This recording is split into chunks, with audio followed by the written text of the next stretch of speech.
Hello guys, Happy New Year to all.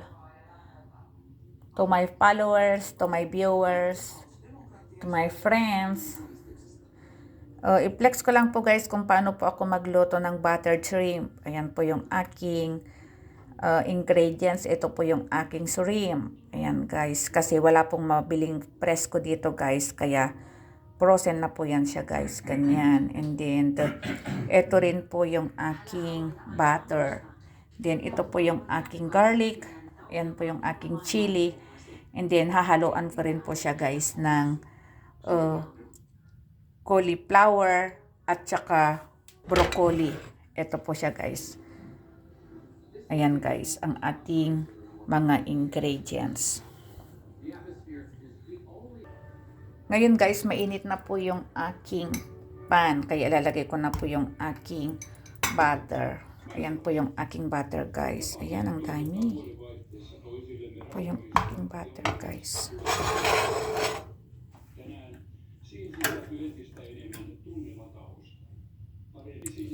Ayan guys, na lusaw na po yung butter. So ilalagay na po natin yung ating garlic. Ayan po yung garlic ko guys.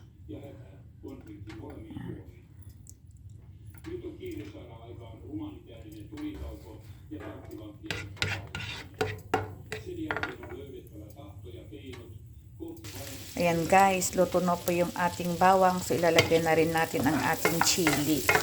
Ayan guys. Para masarap po kasi siya guys pag may chili, kasi may appetizer po siya. Lutuin po natin siya muna ng konti. Ngayon guys, luto na po siya. Lagyan na po natin ang ating hipon. Ayan po guys, ang ating hipon.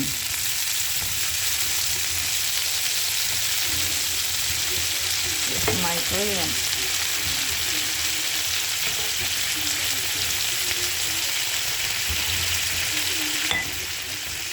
Ayan siya guys. Then, lutuin po natin ng konti yung hipon guys. Lutuin po natin para pumuluto rin sa ilalim. Ayan na guys, luto na po yung aking hipon. So, ilalagay ko na po yung aking cauliflower. Ayan guys.